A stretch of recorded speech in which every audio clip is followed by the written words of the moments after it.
Section 1. Paul is renting an apartment. He has some problems with the property and has decided to report them to the housing agency. First, you have some time to look at questions 1 and 2.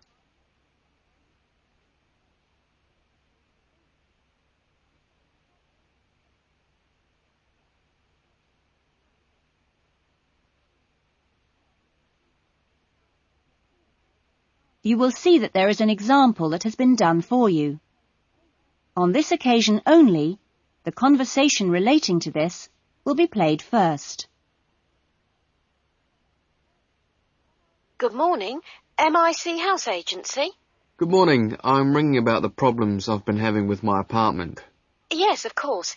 If I can just take a few details first. What's your name? Paul Smiley. How do you spell that? Smiley.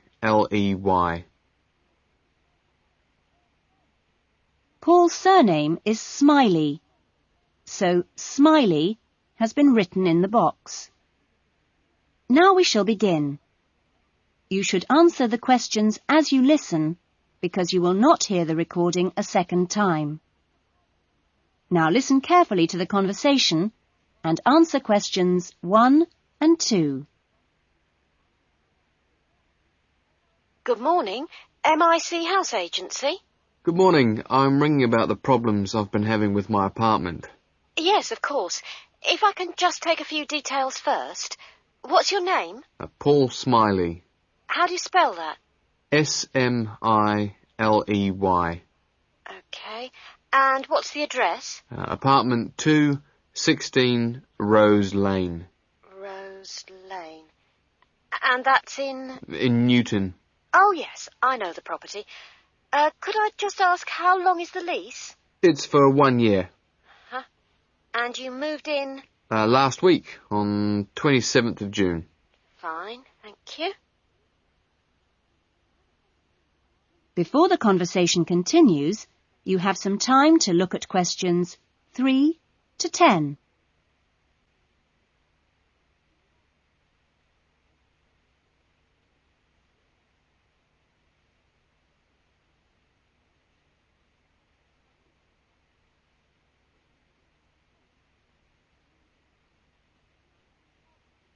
Now listen carefully and answer questions 3 to 10. And what are the problems that you've been having? Well, no one thing is really dangerous or anything, but, it's just been building up. Yes, of course. Well, the first thing is the washing machine. It's been leaking a little and it's beginning to get worse, because we have a small child and we really need to get that done straight away. Okay, that's a washing machine for immediate repair. And then there's a niggling problem with the cooker. Mm-hmm. The door's broken. Right. It's nothing serious and it can be used, but if you can send someone over in the next couple of weeks or so, that'd be great. Fine, I've got that. Then we're worried about all the windows. Are they broken? No, but there are no locks on them. And, with the insurance these days. Uh-huh. And when would you like those done? Well, that's not really urgent, but you never know when there's going to be a break-in. No. We'll get those done for you next week. Don't worry. And then there's the bathroom light. It's getting quite annoying. It flickers quite badly and it's giving me headaches. I'd really like to get that replaced right away. That's no problem. And then the last thing on the list is the kitchen curtains. They're torn. Oh, right. We do have quite a few spare ones in stock and can get those to you in the next week, if that's all right with you. Yes, that'd be fine. Anything else? No, that's all. Okay, fine. What we'll do is get someone over to you this afternoon, if you're in. Well, I'm going to be out for a short time. Well, you tell us your preferred times. Well, the best time is about 1 o'clock. I'll have to check that with him. And if he can't make it then, what would be your second preference? Any time up to 5 p.m. would be fine. Okay, I've made a note of that. Great. Well, thanks very much for your help. That's fine. Thank you for calling. Goodbye. Goodbye. That is the end of section 1. You will now have half a minute to check your answers.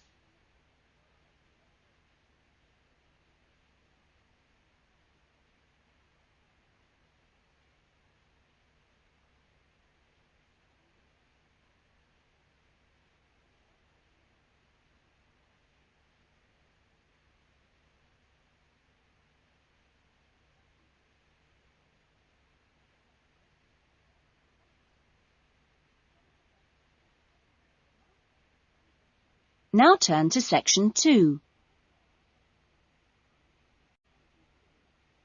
Section 2.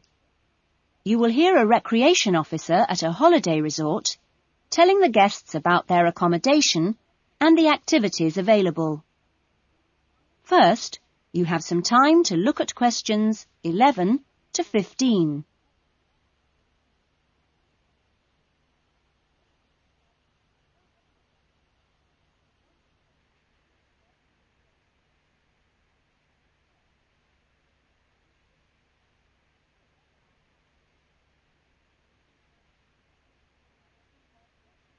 Now listen carefully to the first part of the talk and answer questions 11 to 15.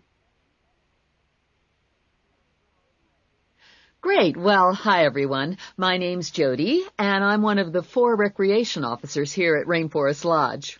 My job is to make sure that you all have a great stay here with us and go away feeling relaxed and refreshed. As you can see, we're literally in the middle of nowhere at the lodge. There are no newspapers or TVs, and there's only one phone, and that's in the office. The lodge is a complete get-away-from-it-all experience, a place to unwind and appreciate the world without a lot of interruptions and distractions. From your cabin balcony, you'll find that you can't see anyone else, and the only noise you should hear is the birds. When the luggage comes, one of the guys will take it across to your cabin for you and make sure you know the way back here to the main center for dinner in the restaurant. Dinner will be served in about an hour or so. All the times of each day's activities are printed on the blue sheet you should have got in the information guides that were handed out on the coach. Each explorer trip has a different focus, so it doesn't matter how many you do or on what day, because there's always something new to discover in the rainforest. Tomorrow, I think we've still got places on the orchid and fungi tour. This is on foot and takes you to different parts of the rainforest. Or, if you prefer, there's the 4-wheel drive tour to the waterfalls. Or the fishing trip, where I promise you we'll catch some lunch. And last but not least, the famous crocodile cruise that leaves at 11 a.m. each day. Just in time for the crocodile's lunch. Oh, plenty to choose from here at Rainforest Lodge. Or just sit on your balcony, relax and unwind and enjoy the views. In the evenings, there is the Spotlight Tour, one of my favorites. The Spotlight Tour leaves at sundown and lets you catch a glimpse of some more of the rainforest wildlife as it comes out at dusk to feed. That's a great trip, and if you can, I'd really try to make sure you do it during your stay. You now have some time to look at questions 16 to 20.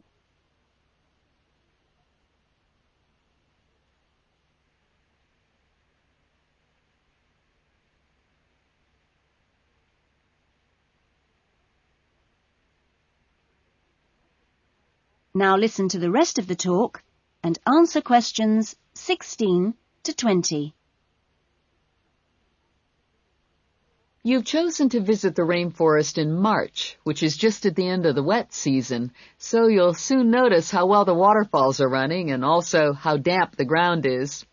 Things can tend to get a bit slippery, too, so if you didn't bring any walking boots, I'd advise you to hire some from the office. You'll also be much better off in long trousers rather than shorts, because they will give your legs more protection. And socks are a good idea, too. There's no need to be nervous of the rainforest, provided that you treat it with respect and common sense. Most of the animals and wildlife are gentle and harmless. There are some venomous snakes to beware of, but really, they're much more frightened of you than you are of them.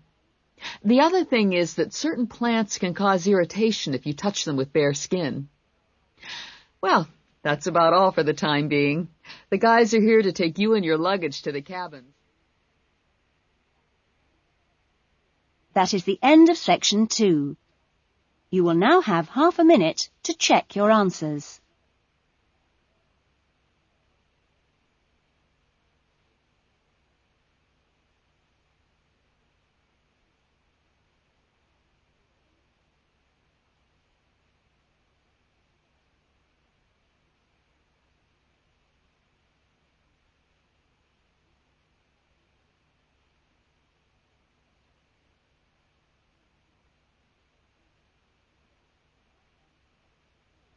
Now turn to Section 3.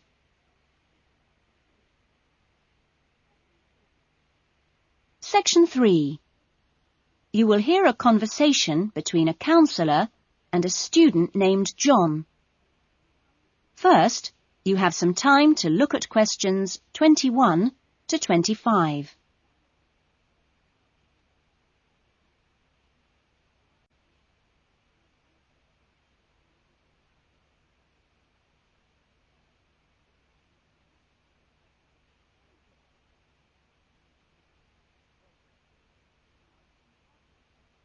Now listen carefully to the conversation and answer questions 21 to 25. Hello, John. What can I do for you? Well, I heard about these counselling sessions from a friend doing a science course, and I was really interested. I think they should be compulsory, really. Well, to be quite honest, John, I think they would be useful for everybody, but, well, everybody has their own way of going about things. I prefer people just to drop in when they can. Yes. I find that talking to students about the requirements of a course helps to clarify what needs to be done. I mean, the biggest difference between college and school is that new college students really have to do a lot of work on their own, and it's sometimes useful to get advice on how to take control of your time and work effectively. Yes.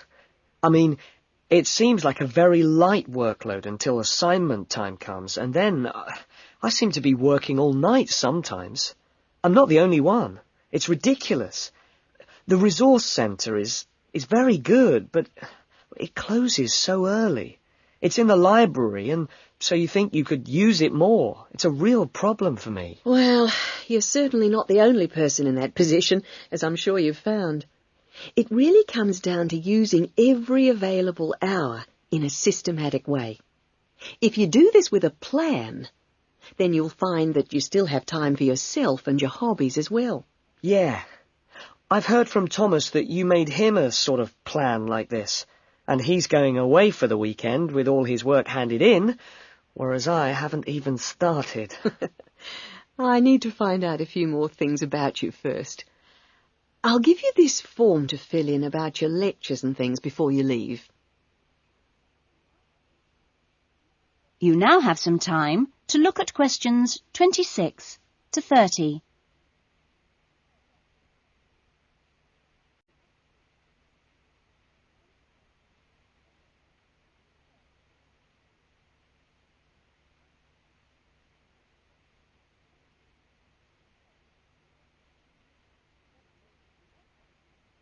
Now listen to the rest of the conversation and answer questions 26 to 30. Now, what are your main problems? Well, what most concerns me is I'm still not doing very well in my assignments. Well, I know that you plan your writing carefully, but this can come to nothing if the assignment doesn't answer the question. That really is the key. You must read the question carefully and give it a great deal of thought before you even start planning or writing your first draft. It's also vital to check your work for errors. Everybody makes them, and they can influence the person marking the work. So, always take time at the end to check what you've written. As far as listening is concerned, I find it hard to keep up sometimes in lectures, especially 2-hour ones. I sometimes just seem to go off into a dream. It's a good idea to find out from your lecturers if they mind you recording the lectures. Oh. You only need one of those small cassette recorders. Yeah. The quality is pretty good, and a second listening can really clarify things. Something else you can do is check your notes with a friend after the lecture. Yes, that's a good idea. Thanks. It's hard to do all that all the time, though, especially when there's so much reading to do. Yes. It's important, though, not to confine yourself to reading on your subject. You should also read things of general interest that appeal to you. You know, novels, newspapers, that kind of thing. Do you have a good dictionary? Not really. I've never bothered with one. It would probably be a good idea to get one. Dictionaries aren't expensive, and they can help a lot. Also, you can underline or highlight new words, and then you've got a... That is the end of section 3. You will now have half a minute to check your answers.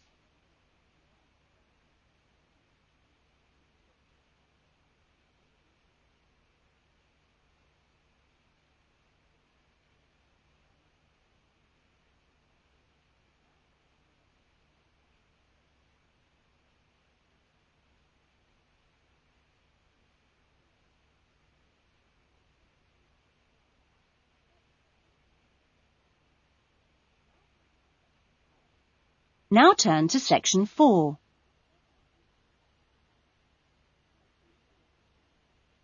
Section 4.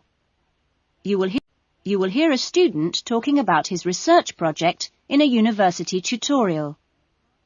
First, you have some time to look at questions 31 to 40.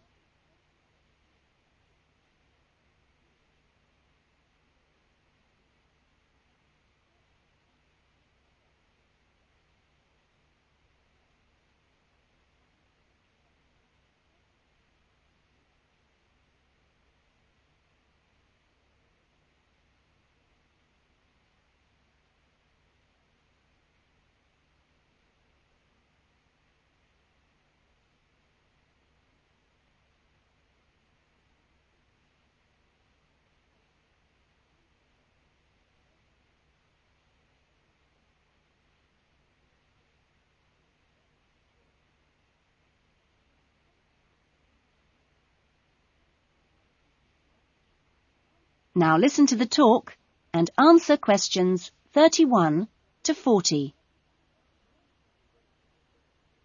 Well, good afternoon. In today's session, John Upton will be sharing some of the findings of his research project from last term. John. Thanks. Well, first of all, a little bit about the background to the project. Our title, as you can see, is pretty straightforward. Car safety. But these days, there's a lot more to it than the usual injunctions about drinking and driving or speeding.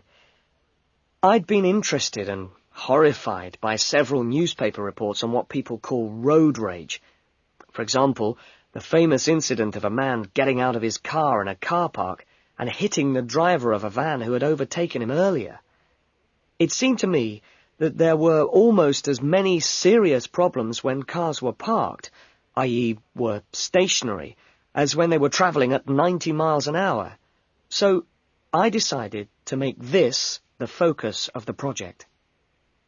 For our research, we depended mainly on talking to individuals, asking them questions rather than using written questionnaires. We stopped people at a selected garage on the motorway over a 2-day period and asked them questions about what they'd observed or experienced themselves. Our respondents were both men and women, but the women were just slightly in the majority. We were pleased by the public's willingness to stop and chat to us. In the end, we talked to a total of 135 drivers over those 2 days. So, what were our findings? Well, as you can see, 93% of respondents had had some kind of problem. A surprisingly large percentage, 24%, had had their car damaged in some way. But the main type of incident was being shouted at. 79% had experienced that. 15% had experienced violence on their own persons. They'd actually been hit by someone. The police tended only to be informed when there was physical violence involved. So, what strategies had people developed to ensure their own safety? Let's have a look at the figures here. Well, first of all, it was quite striking that there were often distinct answers from the men and women. It was mainly women, for example, who said one shouldn't ever stop to find out how to get somewhere, whereas it was men who said you should try to avoid looking directly at other drivers. Both men and women... it was women who said you had to tell someone when you were due to get to a particular destination. Then, I had thought that it would be mainly men, but both sexes made the point that it's much safer to get keys out well in advance as you go towards your car. Men were very aware that muggers or whatever might be concealed behind the car. They also made the point that you should leave plenty of room when you park your car, so you can make a quick getaway if you need to. Finally, locking doors at all times. Men didn't think it was quite as important as women, but both gave it a high safety rating. When we asked them what they thought the best improvements had been in the last 5 years in helping with road rage problems... That is the end of section 4. You will now have half a minute to check your answers.